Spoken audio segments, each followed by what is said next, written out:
My name is Harper. I am in my mid-30s, and for most of my adult life, I've been someone people describe with gentle words: steady, reasonable, low maintenance. I work in a role that rewards consistency and discretion. I've learned how to listen carefully, how to hold space without demanding it, how to move through rooms without announcing myself. That's usually where people stop noticing me. I've been underestimated in ways that are subtle enough to feel polite. People assume I'll adapt, that I won't push, that I'll be grateful for whatever version of the truth I'm given. I don't raise my voice, I don't dramatize my pain, and because of that, it's easy to believe I don't see what's happening around me. This story isn't about revenge, it isn't about winning, it's about clarity. And what happens when clarity arrives quietly, long before anyone else realizes it has. This is the story of my partner planned our wedding while loving someone else. And the truth underneath it is simpler and harder. Every vow was already broken. What you're about to hear spans years, not moments. It's not a single betrayal, but a pattern. Small omissions, softened truths, decisions made around me instead of with me. It's about how loyalty can be assumed rather than earned, and how silence is often mistaken for consent. I want to be clear about what this story is not. There are no explosive confrontations here, no screaming matches, no public humiliation, no dramatic gotcha moment designed to hurt someone the way they hurt me. I'm not interested in rewriting myself as the hero or anyone else as a villain. What this story is an honest record of how I watched carefully, learned patiently, and chose deliberately. You'll hear about the first moment something felt wrong, even when I couldn't yet name it. You'll hear about the long stretch of time where I stayed quiet, not because I was weak, but because I was paying attention. And eventually, you'll hear about the moment I stopped waiting to be chosen. This isn't a story about heartbreak alone. It's about dignity, about emotional justice that doesn't require cruelty, about power that doesn't announce itself until it's already irreversible. I'm telling this now not to warn you and not to prove anything, but because stories like this often get told too loudly, too fast, and with too much heat to be true. Mine unfolded slowly, calmly, almost invisibly. And maybe, as you listen, you'll recognize a moment where you stayed quiet longer than you should have, or where someone assumed your silence meant you didn't know. Before we go any further, let me ask you gently, have you ever realized the truth about a relationship long before you were ready to say it out loud? To most people, I was easy to define. I was the dependable one, the calm one, the woman who didn't need much, didn't ask for much, didn't complicate things. If something needed to be organized, smoothed over, quietly handled, I was the person they turned to. Not because I demanded that role, but because I fit into it without resistance. In our relationship, that translated into something almost flattering at first. I was the steady partner, the one who made life feel manageable, the one who didn't panic when plans changed, who didn't interrogate every decision, who trusted. People admired that about me. They'd say things like, "You're so understanding," or "You're so low drama, it must be nice." And I smiled because at the time, I believed understanding was a strength. I believed trust was something you offered generously, not something you rationed. My partner, Daniel, loved to tell people how lucky he was to have me, how I grounded him, how I kept things running when he got overwhelmed. He said it often enough, and in front of others, that it sounded sincere. But looking back, I realized those compliments were always about what I provided, never about who I was. I was the background system that made his life work. In social settings, I faded easily, not because I lacked opinions, but because I didn't fight to be heard. Conversations moved fast. I listened. Decisions were made casually. I adapted. If something mattered deeply to me, I'd bring it up once, calmly. And if it was brushed aside, I'd tell myself it wasn't worth pushing. That's how invisibility works. Not all at once, not painfully. It arrives disguised as maturity. Daniel was charismatic in a soft way. People leaned toward him when he spoke. He had ideas, ambitions, stories about the future. I was often included in those stories, but more like a setting than a character. "When we're married," he'd say, "when we settle down." I nodded along, trusting that partnership meant shared authorship. What I didn't see then was how often those futures were being drafted without my input. I handled logistics. I remembered birthdays. I managed schedules. When his family needed reassurance, I gave it. When he felt uncertain, I steadied him. Over time, that became our rhythm. He dreamed aloud. I made things functional. And because I never complained, it was assumed I was content. There's a particular loneliness that comes from being consistently useful. People rely on you, but they don't look at you. They trust you, but they don't check in. They assume that if something were wrong, you'd say so. I believe that too. If I felt a flicker of discomfort, I dismissed it as insecurity. If I noticed a gap between words and actions, I told myself relationships weren't ledgers. You don't tally every imbalance. Love, I thought, meant patience. It meant choosing generosity over suspicion. So I became very good at not noticing things too closely. To Daniel, I was safe, predictable, non-threatening. He knew I wouldn't explode, wouldn't snoop, wouldn't demand. He could make decisions and inform me later, confident I'd adjust. And when I did, smoothly, quietly, it reinforced his belief that this dynamic worked for both of us. But dynamics that work for everyone rarely require one person to disappear. The truth is, I was seen as loyal in a way that made questioning unnecessary. My silence was interpreted as approval. My calm was mistaken for the absence of boundaries. And because I didn't express jealousy or fear, no one imagined I might be paying attention. That's the part people misunderstand about quiet people. We're not unaware. We're observant. We notice patterns long before we name them. We feel the small shifts in tone, the pauses that linger too long, the stories that get simplified. At that stage, though, I hadn't yet connected those observations into meaning. I just knew my role: be steady, be reasonable, be grateful. And so that's who I was to them: reliable, invisible. And at the time, still choosing to believe that was enough. The first moment didn't feel important enough to remember. That's what makes it stay with me now. We were sitting at a long wooden table in a restaurant Daniel liked. One of those places where the lighting is warm enough to soften everything, including disagreement. A few of his friends were there, people I'd known for years. Conversation moved easily, overlapping, full of shared history, which I mostly listened to. At some point, someone asked about the wedding. It wasn't an announcement, just a casual question. "So have you two set a date yet?" Daniel answered immediately. He talked about the venues he liked, about how he imagined the day would feel.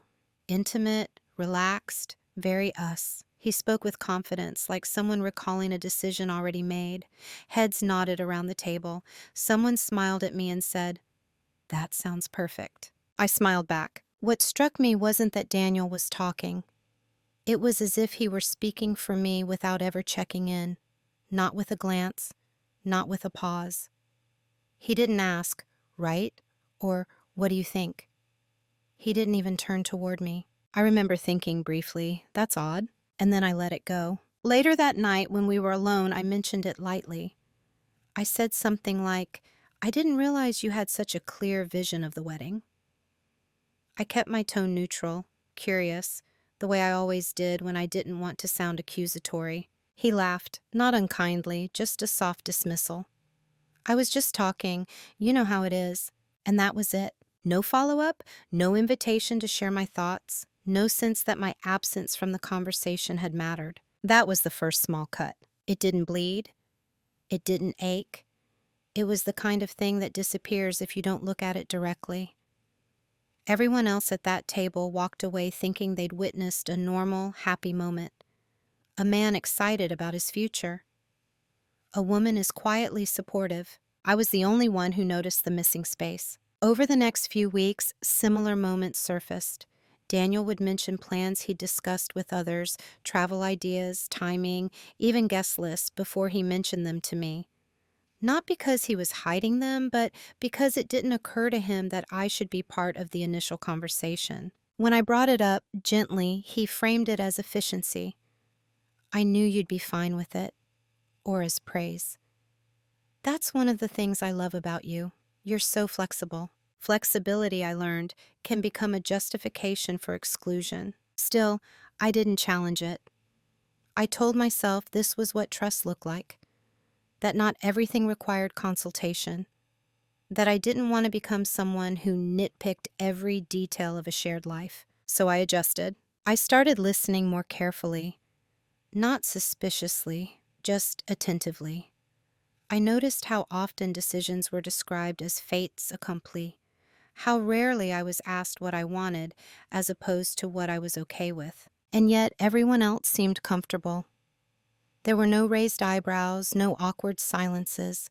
Friends congratulated us. Family members assumed I was deeply involved in planning.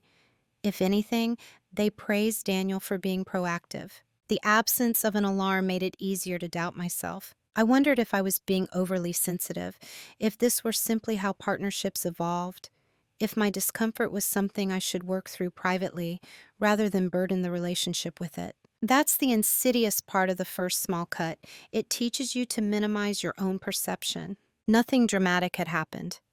No lies, no betrayal I could name. Just a subtle repositioning where my voice mattered slightly less than before. And because it was subtle, because it was wrapped in charm and good intentions, it went unchallenged. But I remembered it, not as evidence, not as an accusation, just as data. At the time, I didn't know what I would eventually do with that data. I only knew that something had shifted, and that once you notice a shift, you can't fully unsee it. After the first small cut, nothing dramatic followed. That was the problem. Life continued the way it always had. We went to work, made dinner, and talked about weekends. Friends asked about the wedding in the casual way people do when they assume everything is moving forward. Daniel remained affectionate, attentive in public, and generous with words that sounded like commitment. And slowly, almost imperceptibly, the pattern settled in. Decisions appeared fully formed, conversations arrived pre-edited. I was informed, not consulted. If I raised a question, it was treated as an afterthought, something to smooth over, not something to reconsider. At first, I framed this as maturity. I told myself I was being easygoing, not passive. That this was what stable relationships looked like once you moved past the initial negotiation stage. I'd heard people say, "You don't need to discuss everything," and I believed them. So when Daniel booked a venue tour without me and mentioned it casually afterward, I nodded. When he talked about guest numbers based on his family dynamics, I adjusted my expectations. When he said things like, "You won't mind, right?" I answered honestly, "It's fine." Because in isolation, each thing was fine. What I didn't see right away was how often fine was replacing wanted. Friends reinforced this normalization without meaning to. They'd comment on how lucky Daniel was to have someone so chill. They joked about how hard weddings were when both partners had strong opinions. Someone once said, "At least you're not one of those brides." I smiled because I understood the subtext. Being low demand was a virtue, and Daniel absorbed that reinforcement. He grew more comfortable moving ahead on his own, confident that I would accommodate whatever direction he chose, not out of malice, out of habit. People don't usually question dynamics that run smoothly. When I did speak up, it was often reframed. If I expressed uncertainty, he'd reassure me I was overthinking. If I asked to slow down, he'd remind me of timelines. If I mentioned feeling out of the loop, he'd say, "I didn't think it mattered to you." That sentence stayed with me, not because it was cruel, but because it revealed something fundamental. My inner world had become invisible enough that he no longer imagined it. I began to rationalize my own silence. I told myself this was temporary stress, that weddings were chaotic, that Daniel was just trying to be helpful. I reminded myself of his good qualities, the years we'd invested, the future we were supposedly building. Rationalization is comforting. It allows you to preserve the story you've already committed to, but it also requires you to quiet the part of yourself that notices patterns. I started catching myself before speaking, measuring whether a comment was worth the potential friction, asking internally, is this a hill worth dying on? Most of the time, I decided it wasn't. And each time I did, the threshold for what counted as worth it moved a little further away. What made this period especially disorienting was the absence of overt conflict. There were no fights to point to, no clear moments where I could say, this is wrong. Everything was wrapped in reasonableness, in forward momentum, in the assumption that love meant going along. Daniel never told me not to speak. He didn't have to. The structure of our dynamic did that work for him. And because I had always prided myself on emotional intelligence, on being fair and measured, I didn't want to become someone who created tension unnecessarily. I believed that if something truly mattered, I would know it unmistakably. What I didn't yet understand was that disrespect doesn't always announce itself. Sometimes it arrives quietly, through repetition, until it feels normal. I began to feel tired in a way I couldn't explain. Not physically, emotionally. Conversations felt one-sided. My enthusiasm dulled. I noticed I was less excited when people mentioned the wedding, less inclined to imagine the future Daniel described so vividly. But instead of interpreting that as information, I treated it as a personal flaw. Maybe I was anxious. Maybe commitment scared me more than I'd admitted.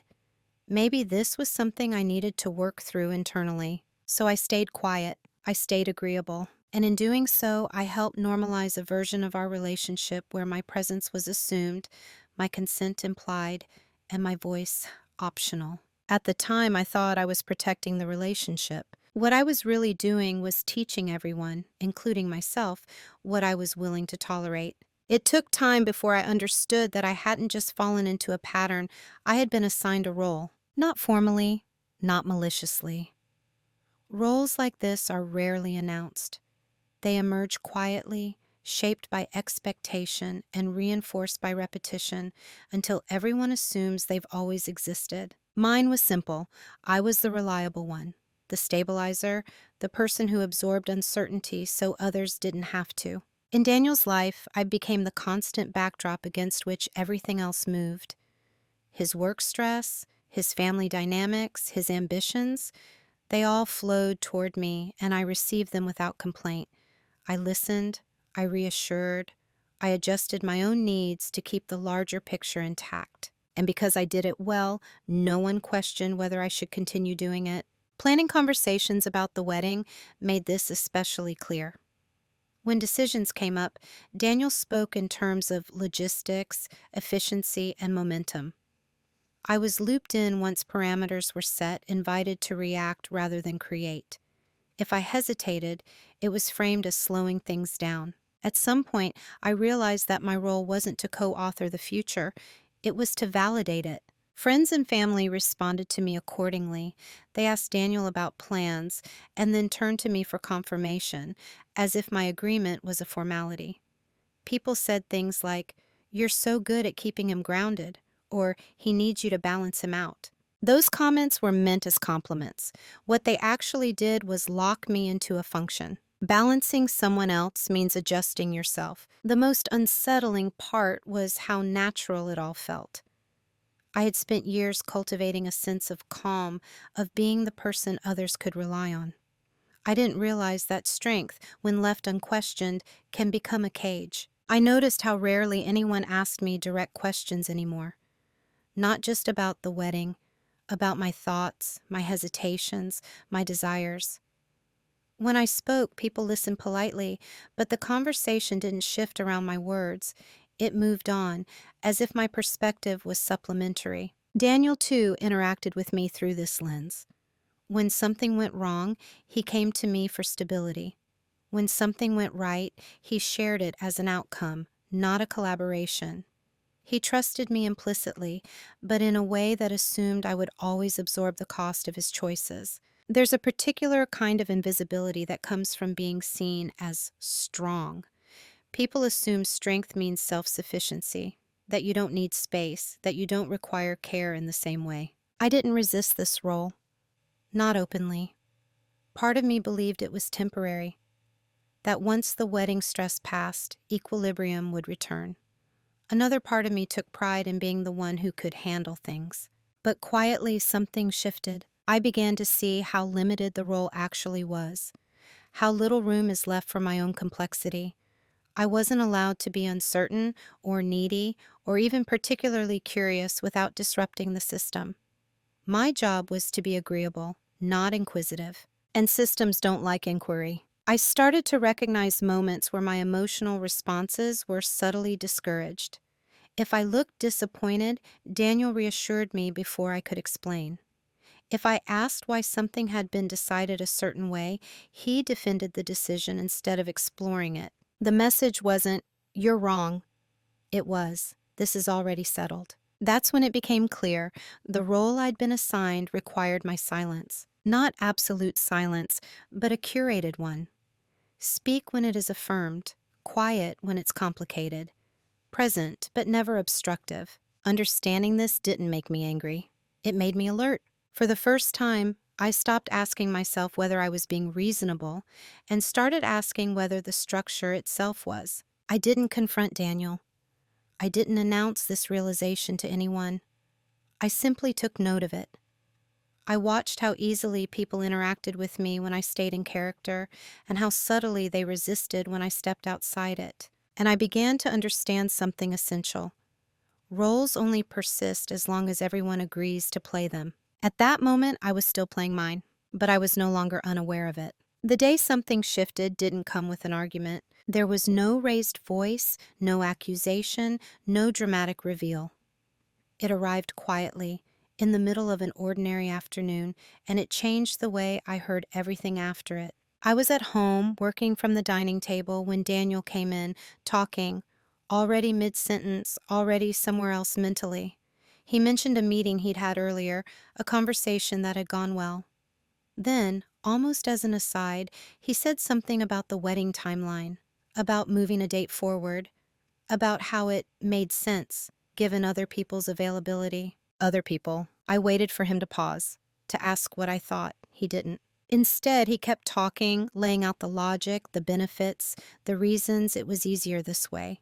His tone was calm, confident, almost reassuring, like someone explaining a solution to a problem that had already been solved. I felt the familiar instinct rise in me, to nod, to accommodate, to say it was fine. But I didn't. I didn't interrupt him either. I just listened, fully, without preparing my response. I noticed the way he spoke about our future as if it were a set of variables to optimize. I noticed how my presence wasn't shaping the decision. It was simply assumed. And in that stillness, something clicked. It wasn't anger. It wasn't hurt exactly. It was clarity. I realized that this wasn't a phase. This wasn't wedding stress. This wasn't miscommunication. This was the structure of our relationship, functioning exactly as designed. Daniel finished talking and finally looked at me, expecting agreement. I said, "Okay." The words surprised both of us. He smiled, relieved, and moved on to another topic. The conversation continued as if nothing had happened. From the outside, it probably looked like another example of my flexibility. But internally, something had shifted. That was the moment I stopped explaining things away. I didn't suddenly see betrayal. I didn't uncover a secret. What I saw was a pattern laid bare, without decoration. I saw how easily my silence was absorbed, how naturally my consent was assumed, how little space there was for me to influence the direction of a life that was supposedly ours. And instead of trying to correct it, I observed it. That afternoon, I went back to my work. But I wasn't focused on the task in front of me. I was replaying years of interactions through this new lens. Conversations that had once felt minor now aligned into something coherent. It wasn't that Daniel didn't care, it was something he didn't need to notice. The relationship worked for him as it was. That realization brought an unexpected calm. There was no urgency to act, no impulse to confront. Just a steady understanding that if I continued as I had been, nothing would change. And I wasn't sure anymore that I wanted it to. For the first time, I allowed myself to imagine a future where I wasn't the stabilizing force holding someone else's life together. A future where my presence was chosen deliberately, not assumed. I didn't know what that meant yet. I didn't know what I would do, but I knew something important. I no longer needed Daniel to validate what I was feeling. The shift wasn't visible. Daniel didn't sense it. No one did. I still smiled. I still participated.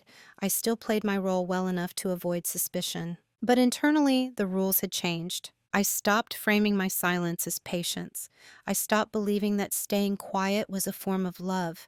I began to understand that silence could be something else entirely, a space to think, to observe, to decide. That day marked the end of my confusion. Not the end of the relationship, not yet. Just the end of my self-doubt. From that point on, I paid attention differently.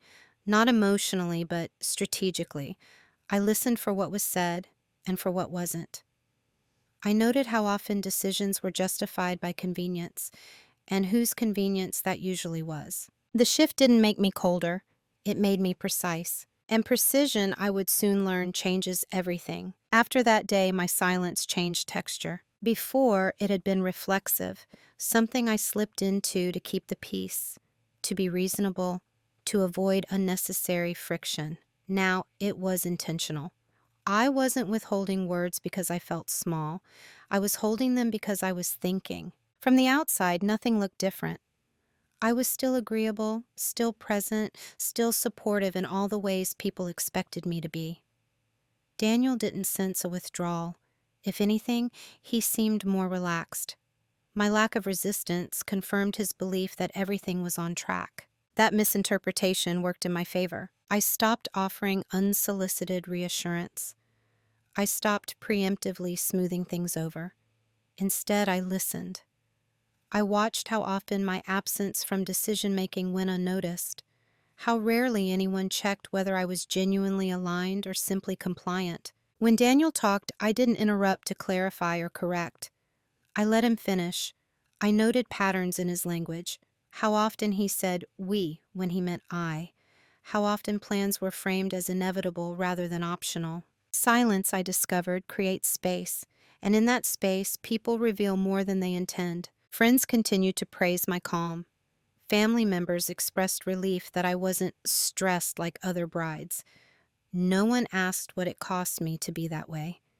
The assumption was that if I wasn't expressing discomfort, I didn't have any. That assumption allowed me to step back emotionally without raising alarms. I began to notice my own reactions with curiosity rather than judgment. When something bothered me, I didn't rush to resolve it. I asked myself why. I let the feeling settle until it clarified into something actionable, or didn't. This shift also changed how I related to Daniel. I stopped filling in emotional gaps for him. If he was uncertain, I didn't immediately reassure him. If he glossed over something, I didn't push for depth.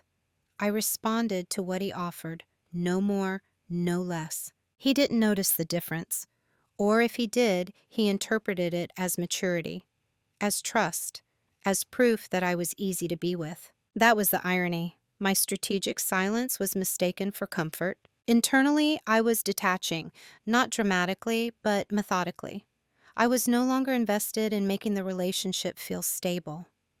I was interested in understanding whether it was stable and for whom. I began documenting things, not in a suspicious way, but in the same way I documented projects at work.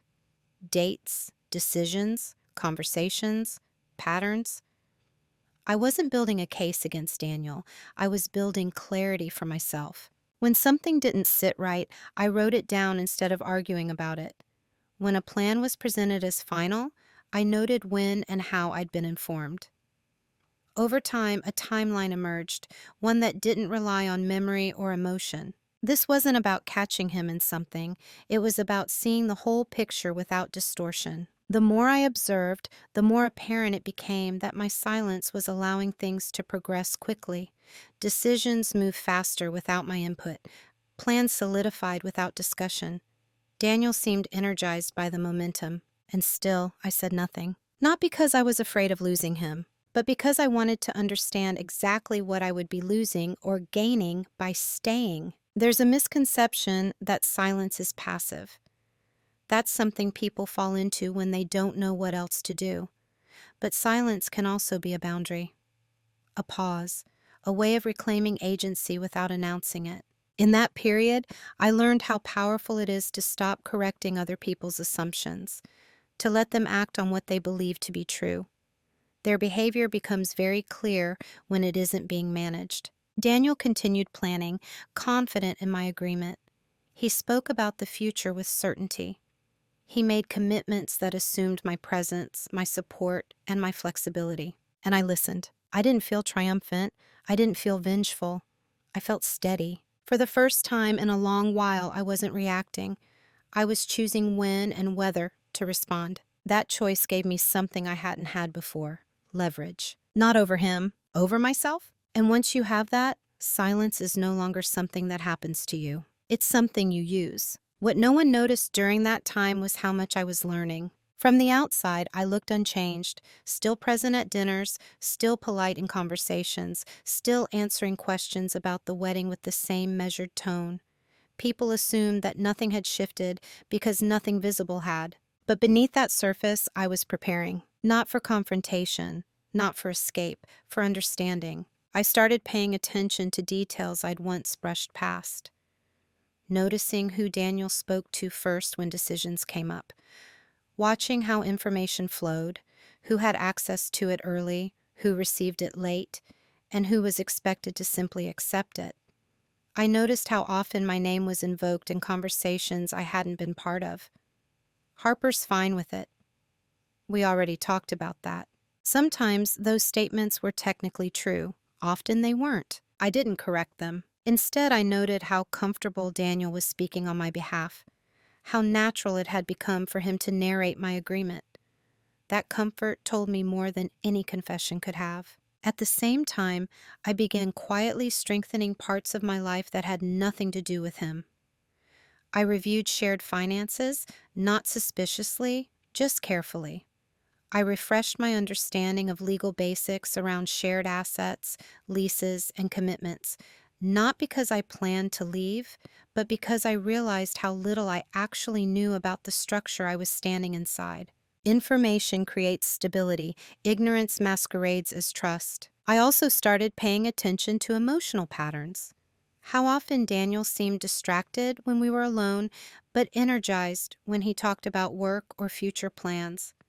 How his phone was never far from him. How conversations sometimes felt oddly edited, as if certain details had been smoothed away before reaching me. None of it was overt. That's why no one else noticed. These weren't red flags. They were inconsistencies. And inconsistencies only matter if you collect enough of them. I didn't search his phone. I didn't ask probing questions. I didn't test him. I simply stopped filling in the blanks with optimism. What I allowed instead was space. In that space, patterns sharpened. I noticed how often decisions were justified by urgency, how frequently were timelines accelerated, how little tolerance there was for delay or reconsideration.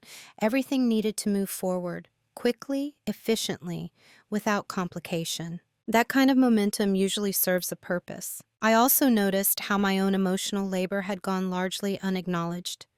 I had been the one smoothing family tensions, coordinating schedules, absorbing stress. When I stepped back slightly, those tasks didn't disappear. They went undone. And Daniel noticed, not consciously. He didn't confront me about it, but I could see his mild confusion when things weren't as seamless, when I didn't remind him of something, when I didn't preempt a problem. He assumed it was temporary, fatigue, distraction. I let him assume. Meanwhile, I began to document, not out of paranoia, but out of respect for my own perception. I wrote down dates, conversations, and moments that stood out, not interpretations, just facts. What was said, when, by whom. It was grounding. It kept me from spiraling into imagination or denial. What emerged was a quiet map of our relationship, one that didn't rely on memory softened by affection. It showed me how often I was informed last, how rarely my preferences shaped outcomes, how consistently my compliance was rewarded with reassurance rather than inclusion. Still, I didn't act because I wasn't ready to. I wasn't waiting for proof of betrayal. I was waiting for internal certainty, for the moment when my understanding felt complete enough that I wouldn't need to argue with anyone about it. People often think preparation looks dramatic, lawyers, ultimatums, secret plans. For me, it looked like stillness, like listening without defending, like letting reality present itself without interference. And reality, when left uninterrupted, is very honest. What Daniel never noticed was how my questions stopped. Not because I had fewer of them, but because I was answering them myself. He didn't notice how my emotional responses grew measured, how my reactions became delayed rather than immediate. He didn't notice because he wasn't looking for change. He believed the version of me he'd grown accustomed to was permanent. That belief gave me time to understand the imbalance clearly, time to accept what that imbalance meant, time to decide privately what I was willing to live with and what I wasn't. By the end of that period, I wasn't confused anymore. I wasn't even particularly hurt. I was informed. And being informed is dangerous, not to others, but to structures that rely on your unawareness. What they never noticed was that while they thought everything was moving forward smoothly, I had quietly stepped out of the role I'd been assigned. I was no longer reacting inside the story they believed they were writing. I was observing it from the outside. The reveal didn't arrive the way people imagine these things do. There was no single message, no overheard confession, no moment where the ground fell away beneath my feet. What came instead was a quiet alignment of facts, pieces I already had, finally settling into a shape I couldn't ignore. It started with a name I'd heard before, not often, not dramatically, just enough to register as familiar. She was someone from Daniel's professional orbit, not a secret colleague, not hidden from view. Her name appeared casually in stories about work projects, late meetings, and industry events. Always mentioned in a neutral tone, always framed as irrelevant. That neutrality was what stood out. When people matter too much, they're often hidden. When they matter just enough, they're normalized. I noticed how her name surfaced when I wasn't directly involved in the conversation, how Daniel referenced her more freely with others than with me, how certain details were always omitted when her presence was involved. Timing, context, emotional texture. Again, none of this was proof, just a pattern. The actual reveal came one evening when I was reviewing our shared calendar, not out of suspicion, out of habit. I was checking dates, commitments, and overlapping obligations. It was something I'd done for years, back when coordination felt mutual. I noticed a discrepancy. A block of time that had been described to me as one thing, work-related, fixed, non-negotiable, lined up too neatly with another event I knew about. An event Daniel had mentioned offhand in a different context with different people. It wasn't the overlap that mattered. It was the inconsistency. I didn't confront him. I didn't ask for clarification. I simply cross-referenced. Old messages, past conversations, my own notes. Slowly, a timeline formed, one that didn't require interpretation, only acknowledgement. What became clear wasn't that Daniel was having an affair in the dramatic sense people imagine. There were no stolen weekends, no hidden hotel rooms. What was clear was something more precise and in some ways more devastating. He was emotionally elsewhere. He was planning a future with me while investing emotionally in someone else, drawing energy, validation, and intimacy from a connection he had already compartmentalized as separate, harmless, not worth mentioning. The wedding planning suddenly made sense, the urgency, the forward momentum, the way decisions had been accelerated without discussion. He wasn't moving toward me. He was stabilizing one life while exploring another. I remember sitting with that realization longer than I expected. Not because I was in denial, but because I wanted to be absolutely sure. I replayed interactions with this new understanding, and nothing contradicted it. There was no spike of rage, no collapse of composure. What I felt was stillness. Clarity has a weight to it. Once it settles, it's impossible to lift without lying to yourself. I didn't cry that night. I didn't feel compelled to do anything at all. I went to bed at my usual time. I slept. In the morning, everything looked the same. Daniel kissed me goodbye. He talked about his day. He mentioned the wedding timeline again. And I listened with a different awareness. I understood then that every vow was already broken, not in action, but in intention. Commitment had become a structure he moved within, not a bond he honored. The reveal was private, entirely mine. I didn't need confirmation from him to validate it. I didn't need proof that would hold up in an argument. I knew what I knew because the pattern was complete. That's a lonely kind of knowing, but it's also clean. There was no satisfaction in discovering this, no sense of superiority, just a quiet recalibration of reality. I stopped imagining futures that required his integrity. I stopped emotionally investing in explanations that would protect him from discomfort. Most importantly, I stopped assuming that truth needed to be shared immediately to be real. I didn't confront him because confrontation would have served him. An opportunity to explain, to minimize, to reframe. I wasn't interested in managing his reaction. I was interested in deciding what to do with the truth. And for the first time, I understood that I had time. He didn't know I knew. No one did. The wedding plans continued. The narrative remained intact. But internally, something was irrevocably finished. The reveal didn't end the relationship. It ended my participation in the illusion. Knowing the truth didn't force an immediate decision. That surprised me. We're taught to believe that once clarity arrives, action must follow quickly. That staying is weakness, that delay is denial. But the truth is, clarity simply opens the door. Walking through it still requires intention. I stood at a crossroads that no one else could see. On one side was confrontating. I could tell Daniel what I knew, watch him scramble to explain, and listen as he reframed emotional betrayal into misunderstanding. I could become the injured party, the wronged fiancé, the woman whose pain justified his remorse. On the other side was silence. Not the old kind, the self-erasing kind, but a deliberate quiet. A choice to move without asking permission. To exit the story without performing devastation. I considered both carefully. Confrontation would give him a chance to respond, to repair his self-image, to ask for forgiveness. It would center his processing, his regret, his version of events. Silence would deny him that narrative. What mattered most to me at that point wasn't punishing him. It was preserving my dignity. I didn't want to negotiate the terms of my own worth with someone who had already decided it was optional. I also thought practically. Emotionally elsewhere or not, Daniel had been planning a wedding with me. There were shared finances, social commitments, expectations layered thickly around us. Any move I made would ripple outward. So I slowed down. I asked myself hard questions. Privately, if I stayed, what version of myself would I have to become? If I left, what would I be leaving behind, and what would I be reclaiming?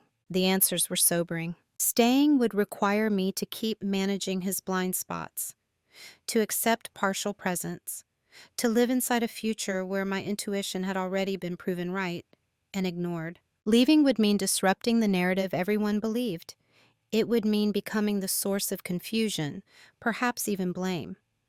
It would mean walking away without the satisfaction of public validation. But it would also mean choosing myself without apology. I didn't make the decision in a moment of emotion. I made it after days of calm reflection, once the fear had quieted enough for honesty to surface. The truth was simple. I couldn't unknow what I knew, and I couldn't marry into a structure built on omission. The decision, once made, felt strangely light. Not easy, but clean. I chose the irreversible option. Not because I was angry. Not because I wanted to teach him a lesson, but because clarity demands alignment. From that moment on, everything I did was guided by that choice. I didn't announce it. I didn't change my behavior outwardly. I didn't let urgency betray me. I just stopped planning a future that included him. There's a particular calm that comes when you've already decided. Conversations lose their emotional charge. Plans sound distant. You respond appropriately, but without investment. Daniel mistook this for peace. He thought the hardest part, my compliance, was behind us. In reality, the decision had already been made. He just hadn't been informed yet. I understood then that endings don't always look like endings. Sometimes they look like continuity, right up until the moment they don't. And I was okay with that, because the decision point wasn't about timing, it was about truth. And once I chose not to live around it anymore, everything else became a matter of execution. Once the decision was made, I didn't feel the urge to explain myself to anyone. That urge to justify, to prepare people emotionally, to soften impact, had always been part of my role. The stabilizer, the translator, the one who made transitions easier for everyone else. This time I didn't. I moved quietly, but not impulsively. Every step was deliberate, practical, clean. I started with the things no one thinks about when they imagine endings: documents, accounts, access. I reviewed what was shared and what wasn't. I separated what could be separated without drama. I made copies of what mattered, not out of fear, but out of respect for reality. There were deposits tied to the wedding, commitments made in my name as much as his. I handled them methodically, one by one, without announcement. I didn't cancel anything yet. I didn't disrupt timelines. I just ensured that when the moment came, I wouldn't be scrambling. At work, I asked for a temporary shift in responsibilities under the pretense of workload balance. Nothing dramatic, just enough to ensure stability independent of Daniel's schedule or emotional state. It was subtle but important. I also began reclaiming small spaces of my life that had been quietly ceded. Evenings that had revolved around his plans became mine again. I reconnected with people I'd drifted from. Not to confide, just to re-anchor myself in relationships that didn't require performance. Through all of this, Daniel noticed nothing. He was busy, focused on timelines, energized by momentum, the wedding, the future.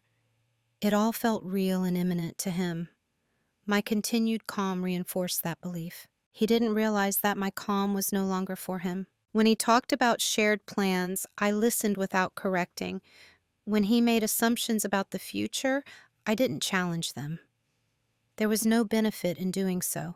The outcome wouldn't change, only the noise around it. Silence at this stage was not avoidance. It was containment. I was containing the ending until it could exist without chaos. People often confuse moving in silence with deception, but deception requires intent to mislead for gain. What I was doing was different. I wasn't extracting anything from Daniel. I wasn't manipulating outcomes in my favor. I was simply ensuring that when I stepped away, I did so without needing rescue. There's power in not announcing your departure until you're already standing on solid ground. Emotionally, I stayed regulated.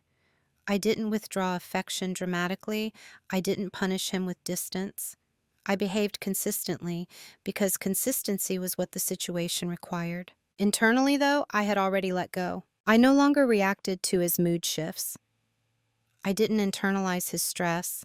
I stopped anticipating his needs. That emotional labor, once constant, had ended. And without it, the imbalance became more pronounced. Small things began to fray. Schedules clashed. Details were missed. He seemed mildly unsettled, though he couldn't name why. He assumed it was external pressure, wedding stress, work. He never considered that the infrastructure he relied on was quietly being dismantled. That's the thing about invisible labor. You don't notice it until it's gone. Still, I didn't rush the reveal. Timing matters, not for drama, but for dignity. I waited until everything I could reasonably control was aligned with the decision I'd already made, until I knew that when I spoke, I wouldn't be asking for understanding. I'd be stating reality. Moving in silence isn't about secrecy. It's about self-respect. And by the time I was done moving, there was very little left to negotiate. The first consequences didn't look like consequences. They looked like an inconvenience. Daniel started noticing small disruptions, things not going as smoothly as they used to. Appointments overlapped. Deadlines felt tighter. Questions he assumed I'd answer went unanswered a little longer than he expected. He didn't connect these moments to me. He couldn't. From his perspective, I was still present, still cooperative, still there. The idea that the structure he relied on was weakening didn't occur to him. Instead, he grew slightly unsettled. He asked if I was tired, if work had been stressful, if everything was okay. His concern was genuine but unfocused, aimed at symptoms, not causes. I reassured him, not because I owed him comfort, but because reassurance kept the environment stable. Stability allowed the process to unfold without confrontation.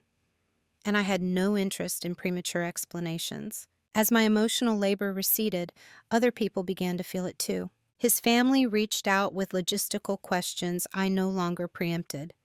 Friends followed up on plans I hadn't quietly coordinated. Nothing dramatic, just a sense that things required more effort than before. Daniel absorbed most of that effort himself. At first, he was energized by it. He took pride in being capable, in managing details. But over time, the accumulation wore on him. The wedding planning that had once felt exciting became dense. Decisions felt heavier without my implicit endorsement, smoothing them along. He began seeking reassurance more directly, not emotionally, practically. "This is still what you want, right?" he asked once, half joking. "We're good?" I answered honestly, "We're fine." The phrase meant something different to each of us. To him, it meant confirmation. To me, it meant accuracy. Things were fine, functioning, intact, not yet ruptured. It wasn't a promise. The emotional distance between us widened, but quietly. There were no cold shoulders, no accusations, just a subtle shift in tone, in pacing, in assumption. Daniel began talking more, filling the space I no longer occupied. Eid. He explained his decisions in greater detail, as if trying to reestablish the rhythm we'd lost. I listened without resistance. The more he talked, the more I saw his unease. He started asking questions that weren't really questions. "You don't seem stressed at all," he said once. "Most people would be freaking out by now." I smiled. "I trust the process." That was true, just not the process he imagined. The consequences also showed up socially. People noticed my calm and interpreted it differently. Some admired it, others found it unsettling. A few assumed I was disengaged. No one guessed the truth, because endings rarely announce themselves until they're unavoidable. I watched Daniel navigate increasing pressure without the buffer I'd always provided. I watched him become less certain, more reactive. Not cruel, just human, confronted with a system that no longer compensated for his blind spots. Still, I felt no satisfaction in this, no sense of triumph. What I felt was confirmation. Confirmation that my presence had been doing more work than anyone realized. Confirmation that the imbalance wasn't imagined. Confirmation that my silence had been mistaken for permanence. These consequences weren't punishment. They were natural outcomes. When you stop carrying what was never meant to be yours alone, weight shifts. People notice, not because you've changed, but because the structure around you has. Daniel sensed that something was off. He just didn't know where to locate it. He searched for explanations that wouldn't challenge his assumptions. Stress, timing, external pressure. He never thought to ask whether I had changed my mind, because he believed he would feel it if I had. What he didn't understand yet was that by the time the change becomes visible, it's usually already complete. By the time Daniel realized something was wrong, he was already behind it. The unease that had been hovering at the edges of his awareness finally demanded attention. It showed up as restlessness, as sudden questions, as an urgency he couldn't quite explain. He started revisiting conversations we'd already had, asking for reassurance in ways that felt less casual and more searching. "You're still happy, right? You'd tell me if something was off?" I answered calmly, truthfully, without volunteering more than was asked, because what was off wasn't a mood. It was a decision. Daniel tried in his own way to reassert closeness. He suggested spontaneous plans. He spoke more openly about the future. He used language meant to pull me back into alignment. Us. Together. Forever. I listened without resistance. But words lose their power once they arrive too late. He also became more attentive in visible ways. He checked in more often. He thanked me for things he'd previously taken for granted. These gestures would have meant something earlier. Now they felt like maintenance, an attempt to stabilize something he sensed was shifting beneath him. What he didn't realize was that I wasn't waiting for effort. Effort can't repair a breach of intention. At one point, he asked directly if I felt disconnected. His tone was careful, almost rehearsed. I could tell he was bracing for an answer he didn't want to hear. I told him the truth, as cleanly as I could without revealing everything. I've been thinking a lot. He nodded, relieved. Thinking sounded fixable. What he didn't understand was that I'd already finished, he suggested, slowing down the wedding planning and reassessing timelines. Ines. The offer came suddenly, as if he'd discovered a lever he could pull to restore balance. But timing matters. Slowing down only works when both people are still invested in the same destination. I didn't argue. I didn't push back. I let him believe the adjustment was enough. That belief bought me the space I needed to prepare the final step. Emotionally, I felt settled. There was no longer an internal debate, no oscillation between hope and disappointment, just a quiet certainty that what we had built couldn't support what I now required. Daniel's confusion deepened as his efforts failed to produce the reassurance he expected. He became more self-reflective, more anxious. Not because he understood the problem, but because he could feel the loss of something he couldn't name. That's the cruelty of delayed awareness. By the time you sense what's slipping away, the conditions that allowed you to hold it are already gone. I didn't take pleasure in this. Watching someone struggle with uncertainty isn't satisfying when you once cared deeply for them, but compassion doesn't require self-sacrifice. I had given enough. The truth is, there was nothing left to fix. Not because he couldn't change, but because I no longer needed him to. I had already reorganized my life around a future that didn't require his participation. The emotional and logistical scaffolding had been dismantled. The version of myself that accommodated omission had retired. Daniel's last-minute attentiveness was sincere. It was also irrelevant. You can't fix something by becoming present after you've already been elsewhere. And you can't rebuild trust by accelerating effort once the foundation has cracked. By the time he reached for solutions, the window had closed. He just didn't know it yet. When I finally told Daniel, I didn't raise my voice. There was no dramatic setting, no carefully staged moment designed to maximize impact. It happened on an ordinary evening in our living room after dinner. The dishes were done. The day had settled. Nothing felt urgent, except the truth. I told him I needed to talk. He tensed immediately, as if his body had known before his mind did.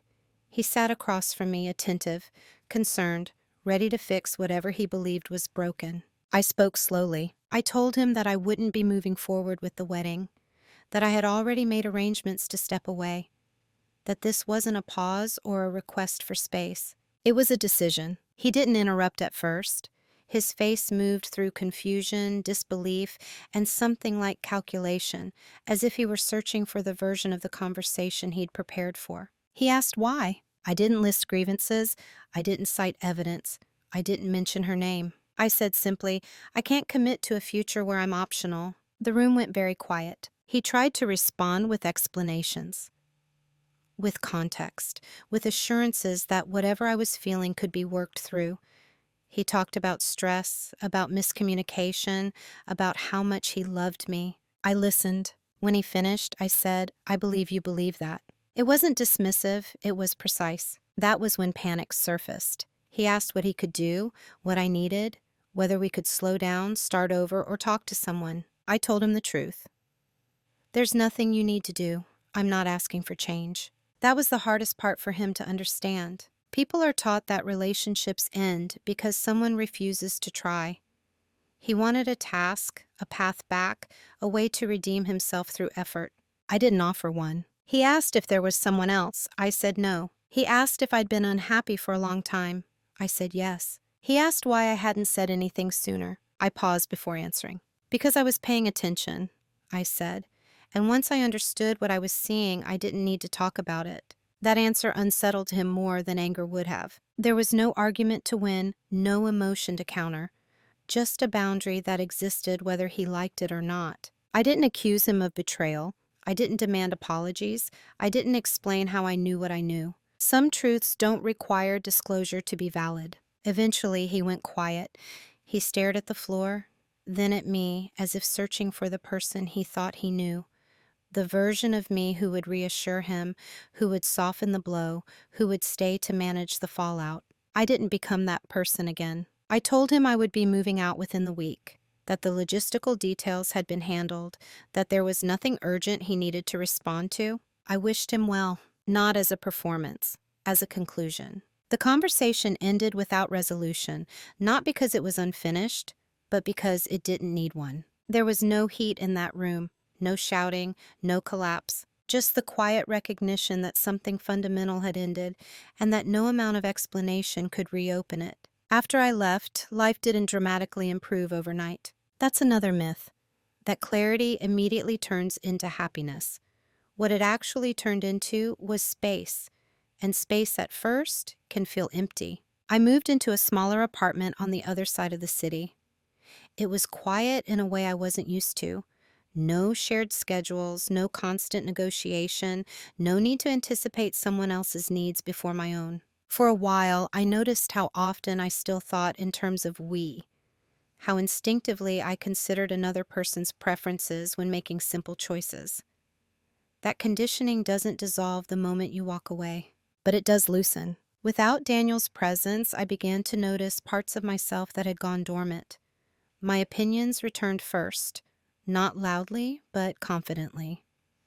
I caught myself choosing things without justification, saying no without explanation, wanting things without minimizing them. I didn't feel bitter. What I felt was honest. People asked questions, of course. Friends wanted to understand what had happened. Some were surprised. Others admitted, quietly, that they'd sensed something was off long before I said anything. I didn't give detailed explanations. I didn't need to rewrite the story to make myself look better. I said only that I had realized the relationship no longer reflected the life I wanted to live. That was enough. The absence of bitterness wasn't something I forced. It came naturally once I stopped arguing with reality. Anger often comes from wishing things were different. I didn't wish that anymore. I also didn't rush into reinvention. There was no dramatic glow-up, no symbolic gestures meant to announce my independence. I kept my routines, I did my work, I took long walks. I let my nervous system settle. In that settling, something deeper emerged. I realized that my strength had never been my silence. It had been my discernment. The ability to observe without panic, to wait until understanding was complete before acting. I hadn't lost my voice in that relationship. I had chosen not to use it prematurely. That distinction mattered. Who I am now isn't someone hardened by betrayal. I didn't leave with scars that defined me. I left with clarity that refined me. I'm more selective with my energy, more attentive to early patterns, less impressed by words that arrive without follow-through. I don't rush commitment, not because I fear it, but because I respect it. And perhaps most importantly, I no longer confuse being easy to love with being easy to overlook. I still believe in partnership, in shared futures, in building something meaningful with another person. But I now understand that those things require mutual presence, not just shared logistics. I didn't walk away to prove anything. I walked away because staying would have required me to become smaller than I am. And I'm not interested in living that way anymore. There's a temptation at the end of stories like this to assign clear roles: a wronged partner, a betrayer, a moment where justice is served loudly, visibly, in a way everyone can point to and agree upon. But real life rarely offers that kind of symmetry. What it offers instead is choice. The moral of this story isn't about catching someone in a lie. It's about recognizing when truth no longer needs to be extracted, when it's already present in the structure of how you're being treated. My partner planned our wedding while loving someone else, but the deeper truth is this: every vow was already broken long before any promise was spoken aloud. Broken not by action alone, but by omission, by absence, by the quiet decision to invest emotional energy elsewhere while maintaining the appearance of commitment. There was no moment where I won, no scene where Daniel was exposed or humiliated. If anything, the ending was almost invisible to the outside world. And that's important, because emotional justice doesn't always look like victory. Sometimes it looks like alignment, like choosing to step out of a story that requires your silence to function. I didn't leave to punish him. I left because staying would have required me to accept a version of love that asked me to be optional. That's the line I won't cross anymore. If there's one thing I hope you take from this, it's this. Pay attention to how often you're being assumed, not consulted. Notice when your calm is being used as a substitute for consent. Ask yourself whether your silence is serving peace or just preserving imbalance. Quiet dominance isn't about control. It's about self-trust. It's the strength to wait until you understand the full picture and then to act without spectacle. Not everyone will notice when you do that, but you will, and that's enough. Before we end, I want to ask you something, not to provoke, but to invite reflection. Have you ever stayed quiet in a relationship because speaking up felt like it would cost more than staying silent? And if so, what did that silence teach you? If you feel comfortable, I'd love to hear your thoughts in the comments. Your story might help someone else recognize their own moment of clarity a little sooner. Thank you for listening.